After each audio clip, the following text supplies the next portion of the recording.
Hello friends, I'm back from California and there's just been so many different news stories that came out that I literally just kind of like put a bunch in a hat, ripped one out, and we got a gay-hating detective. The Bible says that they're worthy of death. The Bible says that the government, somebody stands up, oh, I'm LGBTQ. Here's how it should work. To send the police in 2019 out to these LGBT freaks and arrest them and have a trial for them. And if they are convicted, then they are to be put to death. We get this New York Times article here saying Tennessee pastor who's also a detective calls for LGBT people to be executed. And just before anyone starts asking if this is an exaggeration or anything of that nature, I am here to tell you that no, it is not an exaggeration. Pastor Fritz, Grayson Fritz, is very, very adamant in his belief that that gay people should not only be still a punishable crime, it should still be punishable to be gay, but that they should be killed swiftly. Now, this is not a new sentiment. There's been a couple of stirrings throughout the United States. A couple weeks ago, there were calls for something called the Make America Straight Again conference. I believe that was happening in Florida on the anniversary of the Pulse nightclub shooting because, you know, why be a little bit horrible when you can just be completely terrible? And that dude was saying the same kind of things, you know, wishing them a swift, fiery death in the pits of hell is what he was saying. But, you know, we're going to be talking about the good pastor detective here. And I believe that he would fall under the NIFB movement, which is the New Independent Fundamental Baptist movement, which is basically people who take the Bible like completely literally. These people, literally every single thing that is in the Bible, they take quite literally. They legitimately believe that, you know, gay people should be put to death. It's super screwed up. And I will have, you know, some of you, like, again, might be saying, no, you're probably exaggerating, but we will have video footage to, you know, corroborate the things that I'm saying and the things that are in these articles. But I did watch the 1 and 6 minute long diatribe from this person, entitled Why Leviticus 2013 Should Still Be Enforced.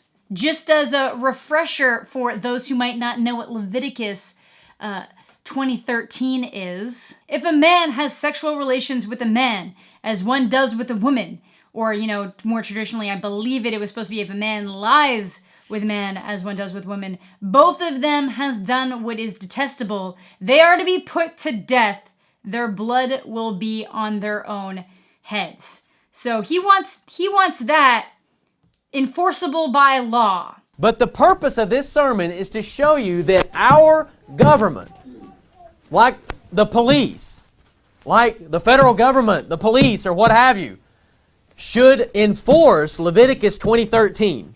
Because forget about the separation of church and state, because he's going to make a bunch of, you know, whack-ass comparisons of, well, you know, murder is condemnable in the Bible, and is murder a crime? Murder is a crime that can be punished, and in some cases by death. So he's putting it all in the same boat. So basically, if you condemn death, if you condemn, you know, kidnapping, you know, pedophilia, all those different things, you have to also condemn homosexuality in the same way, even though big difference between, you know, murder, kidnapping, what have you, is consent. You know, there's this big thing called like consenting adults, and as long as everyone's a consenting adult and not committing any like harmful crimes in which, you know, somebody's being, you know, like you can't consent to be murdered. But, you know, if you got two consenting adults, that's clearly different than, you know, murdering someone or, you know, assaulting a child. I don't know, maybe I'm crazy. Maybe that's not how the world works. And let's just not forget the fact that he is somebody who is charged with enforcing the law. This man is a detective, which means that at one point he was just most likely a regular police officer. So it is very much in his scope to have the ability to enforce things in this way, or to treat people that he comes into contact with differently because of their sexual orientation. To literally make decisions on his job, to either not enforce things or to abuse his powers because of his preconceived hatred. And it is hatred.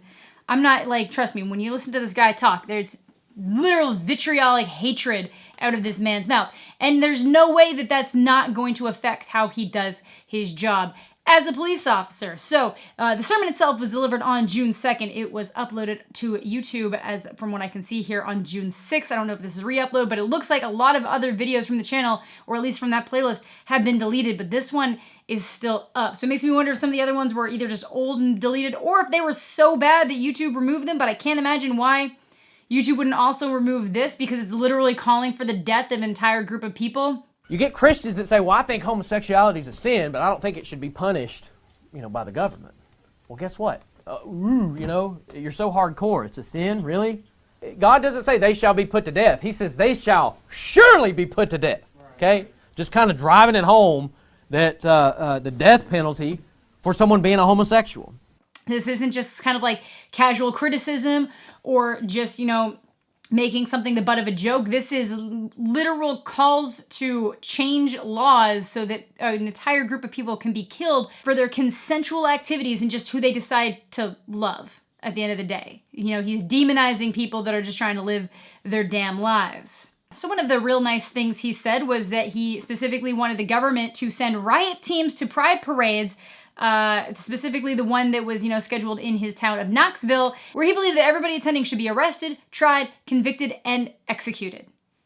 Just because they're gay. It is 2019, and this man wants to kill gay people. I know that the treatment of the LGBTQ plus community in North America is not the greatest, but at least we could always say, at least it's still important to talk about these things, because there's countries where people are still being condemned to death, and where people think that it's logical to condemn these people to death. And in our own backyards, there are people that believe this so staunchly that they don't realize that there's a problem saying it out loud. Normally when people have crazy ass beliefs like this, they keep quiet about them because they realize, wow, this is not popular, but this man thinks that he's actually righteous. He thinks that he is the truth speaker by literally calling for the death of, hundreds of thousands of people. Now, again, this is the scary thing. He is also a detective at the Knox County Sheriff's Office, but luckily this sermon did actually prompt the district attorney's office to get involved and examine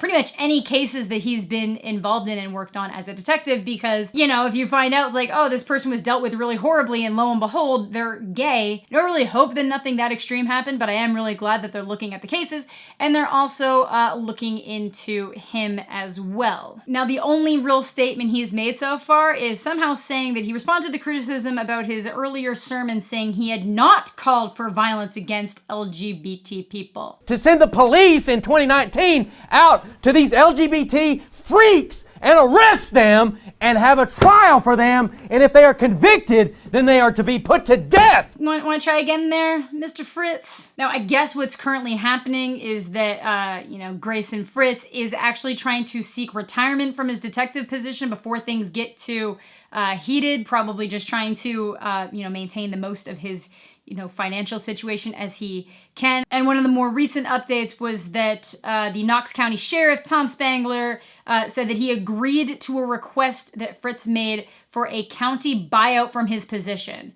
So this guy isn't being removed in any way that's like a punishment. He's literally having himself bought out of the position so he can just kind of gracefully separate himself from his legal career, his law enforcement career, and just go back to, spitting out a bunch of diatribe in his sermons. It's disgusting. So he's basically getting just a payment to go be a hateful bastard. So I guess we'll see if anything else happens from that point on.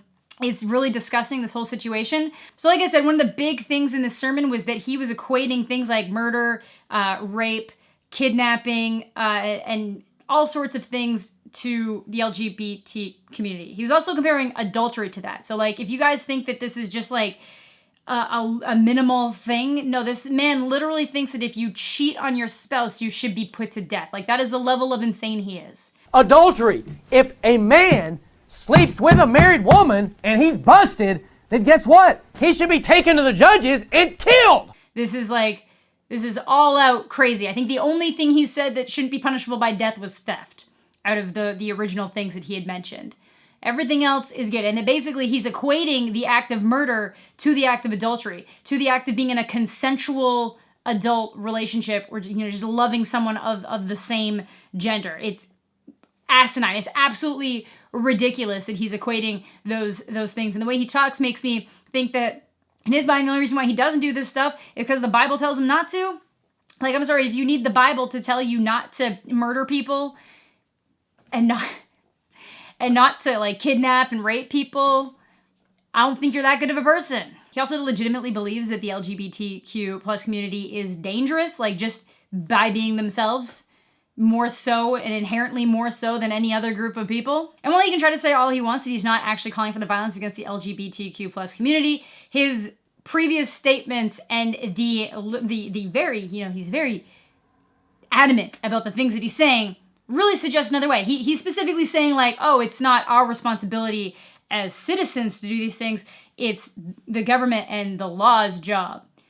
Keep in mind, he was a detective, so like that would have been his job. But it's still, you are just because you're not telling people to actively attack the gay community does not mean that you are not calling and instigating violence against them by saying that they should be attacked with riot gear and convicted and sentenced to death. Like how is that not advocating for violence against a group of people? What kind of mental gymnastics are you doing right now, dude? But yeah, I just thought that this was ridiculous, and I'm seeing more and more of these kind of like sermons popping up because for some reason I think it's a good idea to put it on the internet.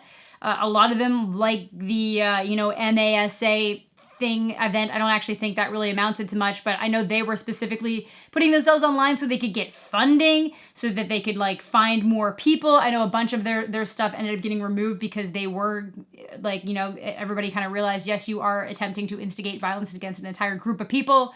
But I'm just seeing this more and more and more. And if this is what we're seeing publicly, it is really scary to think what's going on behind the scenes in some of these situations. So let me know what you guys are thinking in the comment section down below. Let me know if there's any other things that happened in like the past week that you guys want my thoughts, opinions, whatever on. Like I said, there were a lot of things that happened, and this was the one that I landed on. So thank you all so much for watching. Have a fantastic day, and we'll catch you all later.